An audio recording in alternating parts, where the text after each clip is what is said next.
My girlfriend dropped this bomb on me. Monogamy is a tool of oppression.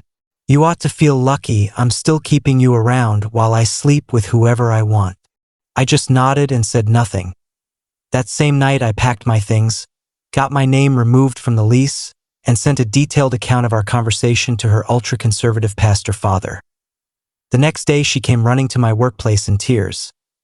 Quick aside for anyone reading this, only a small fraction of you are actually subscribed, and the channel's growth has stalled hard lately. If these stories mean something to you, tapping that subscribe button would seriously help keep them coming. Appreciate you. 3 weeks ago, the woman I'd been dating for 2 years informed me, completely deadpan, that she had decided to start having sex with other men. I still can't get over how casually she said it, like she was mentioning she'd switched shampoo brands. Her name's Claire. We'd been living together 8 months. Everything felt rock solid, or so I believed.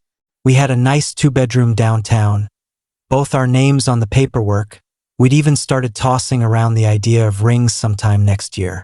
Normal couple stuff. Then Monday, October 14th, everything collapsed in under 10 minutes. I walked in around 6:30 p.m. to find Claire parked at the kitchen table. Laptop glowing, stacks of printed articles and notebooks everywhere like she was about to defend a thesis. She had that intense, resolute expression that told me she'd been stewing on something huge all day. "Hey Han, what's with the war room?" I asked, pulling a beer from the fridge. "I've been doing a ton of research on modern relationship models and conscious connection," she started. "We need to have a serious conversation." I took a seat opposite her, expecting talk about a holiday or maybe upgrading to a bigger place. Instead, the table was buried under printouts titled Polyamory 101, Ethical Non-Monogamy, Dismantling Monogamous Conditioning, etc. "All right, lay it on me," I said. Claire inhaled like she'd rehearsed this 100 times. "I've been on a deep personal growth path lately, and I've come to see that exclusive monogamy is a harmful, archaic system designed centuries ago to police women's bodies and treat partners like possessions. It stifles true human freedom." I blinked. "Come again." "It's not natural for enlightened people to restrict themselves to one partner," she continued, utterly serious. "I want to evolve beyond that." I asked where this revelation had come from so suddenly. "I've been going to a monthly discussion circle called Liberated Loving Collective for the past 5 weeks. It's completely transformed how I see commitment." Suddenly all those "I'll be home late workshop night" excuses clicked into place. "So what exactly are you proposing?" I asked. "I want us to transition into an open structure. We keep our primary partnership but release the expectation of sexual exclusivity so we can both experience deeper, more authentic connections with others. In plain English, you want to start sleeping around." Her eyes narrowed. "It's not sleeping around. It's conscious exploration. And yes, there is someone I've already formed a meaningful bond with, but that's not the core issue." "Of course it is. You've already picked the guy and now you're asking me to bless it and call it enlightenment. It only becomes cheating if we don't have an agreement. I'm offering you the chance to grow with me instead of clinging to possessive jealousy." The way she phrased it, like she was gifting me some rare opportunity, was unreal. "What if I don't want any part of an open relationship?" I asked. "Then you're choosing to remain stuck in outdated conditioning. I, however, am choosing freedom." She honestly believed she was the generous one here. "Are you breaking up with me or not?" "No, I'm inviting you into a higher form of love, one that doesn't cage people. By having sex with other men. By removing artificial limits on connection, yes." "Who is he?" Tiny pause. "His name is Micah. He co-facilitates the circle. Naturally. The guru himself. And you've already decided you want him." I feel a strong energetic pull and I want to honor that pull without shame. "Have you slept together yet?" "We've shared some closeness, but nothing physical." I wanted to speak with you first out of integrity. So she'd already started the emotional affair and now wanted a hall pass to escalate that I told her this was madness. 2 years together, living together, talking marriage, and now this? We can still have all of that, she insisted, plus the liberation of exploring outside connections. I don't want to explore outside connections. I want you. That's your attachment speaking. Real love wants your partner to experience maximum joy, even if it's with someone else. It felt like arguing with a cult pamphlet that could talk back. I asked one last time, so you're ending us unless I agree to let you sleep with Micah? No, I'm evolving us. Take time to process. Most men would just walk away. I'm actually offering you a seat at the table while I live my truth. Then came the line that ended everything. You should feel grateful I'm still willing to let you have a piece of me. I nodded slowly. You know what? You're 100% right. You absolutely should live your full truth without any restrictive boundaries. Her face lit up. Really? I was scared you'd react with toxic control issues. Not at all. I think you deserve total freedom. I'm so relieved you're choosing growth. We spent another 20 minutes while she excitedly explained scheduling apps for multiple partners, mandatory STI testing calendars, and compersion exercises. I nodded along like a supportive future CUCK.89 p.m. I told her I needed to take a long drive to sit with my feelings. She practically beamed, proud of my mindful processing. I drove straight to my friend Corey's house, explained the situation in one sentence, and asked if his couch was free for a bit. Corey just stared. Bro, she's already banging the guru and wants you to applaud. What are you going to do? I'm going to give her exactly the limitless freedom she asked for. Over the next few days, I executed a silent exit plan. Claire doesn't back off ideas once she's decided they make her evolved, so I knew reasoning was pointless. This was her new religion. Thursday morning, I called the leasing office, learned the break lease rules, submitted written notice, and started the paperwork to remove my name and my income from the agreement. That evening, she was at another intensive. Friday and Saturday, she was away at a full weekend retreat, perfect window. Corey and I moved 90% of my stuff into a storage locker. I left just enough clothes and books so the apartment wouldn't scream abandoned the second she walked in. The hardest part was drafting the letter to her father. Pastor Wilson runs the biggest Baptist congregation in the county, fire and brimstone, traditional values, the whole package. Claire spent our entire relationship trashing how repressed and controlling her upbringing was. I wrote a calm, factual letter.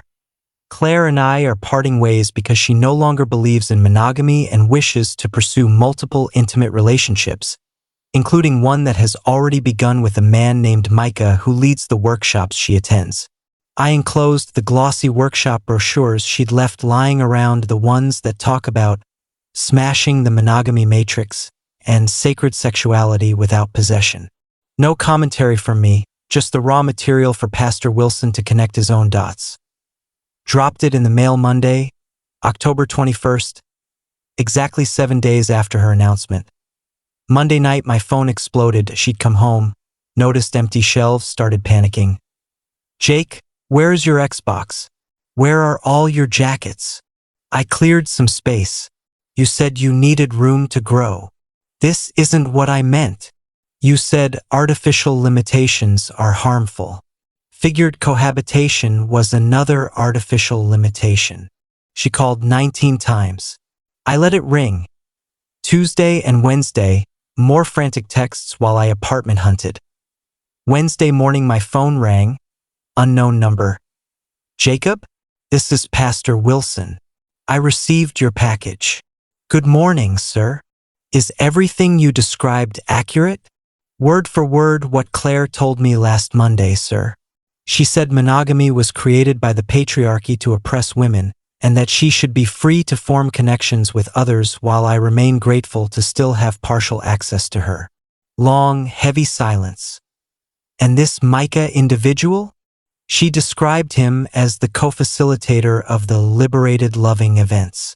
They've already shared what she called non-sexual intimacy, and she intended to go further once I agreed. I see the literature you included. Quite eye-opening. I thought you had a right to know what your daughter is being taught, sir. I appreciate your integrity, son. More than you know. Wednesday, 2 p.m. Claire stormed into my office lobby sobbing. Mascara everywhere. The receptionist buzzed me. There's a very upset woman here for you. I walked out to find Claire looking like she hadn't slept in days. We have to talk. Not here. My dad called me at 7 a.m. He's furious. He thinks I've joined some polyamory cult. Well, have you? It's not a cult. It's conscious relating. People were staring.